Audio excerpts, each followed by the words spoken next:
palace coup in Riyadh, who benefits from the crime? Hypothesis for analysis. Not one element of the media will make the connection between the resignation of Saad Hariri and the purge of the royal family. In the same way, the press does no more than mention the palace coup without bothering to ask the identity of the arrested suspects. It's true that it has forgotten the way absolute monarchies work. I shall propose a different hypothesis for the analysis of these events. Before anything else, let's remember that at the death of King Abdallah, the crown prince was his friend Prince Mkrin. The royal family was divided into three clans: the clan of Abdallah's son, Prince Muteb, the clan of Minister for the Interior Naif, and the clan of King Salman's son, MBS.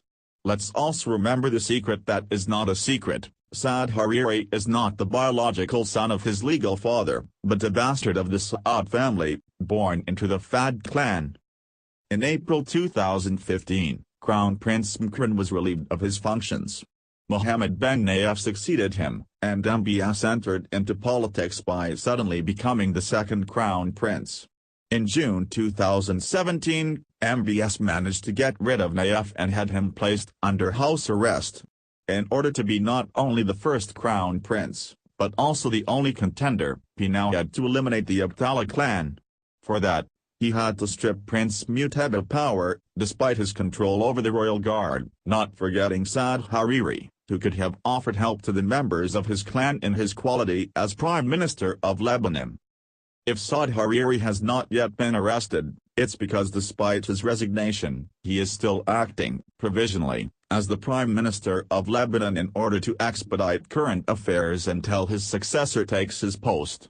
Akraf Rifi, who has returned to Beirut in order to occupy the position, needs to wait a little before being legally nominated. Particularly since President Michel Aoun does not wish to rush events and intends to clarify the current state of affairs before going any further. This will take even longer since Hassan Nasrallah, the Secretary-General of Hezbollah, did not hesitate to defend Saad Hariri during a televised speech on Sunday night.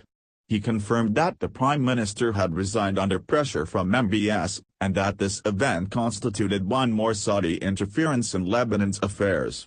Finally, thanks to French intervention, the Lebanese Prime Minister was allowed to leave Saudi Arabia for the United Arab Emirates. Most of the people arrested were transferred to the Hotel Ritz, where Saad Hariri awaited them, and where they were placed under house arrest. As if to show that no one could rival with MBS, it was also necessary to cut away the branch of ex-Crown Prince Mkrin. This was accomplished with the helicopter crash which killed his son, Prince Mansour. Within 2 days, more than 1,300 personalities were under arrest. Neither Saad Hariri himself, nor Iran, could have anticipated the events of 4 and 5 November. The guide Ali Khamenei had sent the ex-Minister for Foreign Affairs, Ali Akbar Velayati, to take a tour in Lebanon, where he met each Lebanese leader, including the Prime Minister. All the meetings went well, and the meeting with Saad Hariri ended with an exchange of congratulations. It was only a few minutes later that Hariri was urgently called back to Riyadh. Moscow and Washington are the only ones who gained from the palace coup.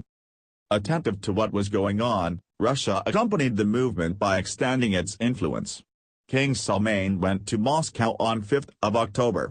Although he is allied with the United States, he has, like his Turkish counterpart, President Recep Tayyip Erdogan, bought Russian weapons, including S-400 missiles. Having abandoned his support for terrorism since President Donald Trump's speech in Riyadh last May, he has managed to agree on a plan for the exchange of anti-terrorist intelligence. Above all, after having signed a great number of contracts, there now exists an agreement to maintain the limitations on the production of oil after the public offer of the sale of Aramco, which should favor speculation, and consequently, higher prices. This latter agreement has been finalized and discreetly signed recently in Tashkent. Then President Vladimir Putin went to Iran on 1 November. He assured his Iranian counterpart, Sheikh Hassan Rouhani, that the declarations of his U.S. opposite number contesting the 5+1 agreements concerning nuclear energy would not be followed through. He reminded Ayatollah Ali Khamenei of the Israeli demand that there be no Revolutionary Guards and no Hezbollah in southern Syria.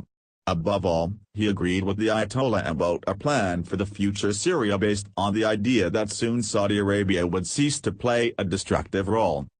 Finally, the Greater Middle East has everything to gain by Saudi Arabia evolving from obscurantist dictatorship to enlightened despotism.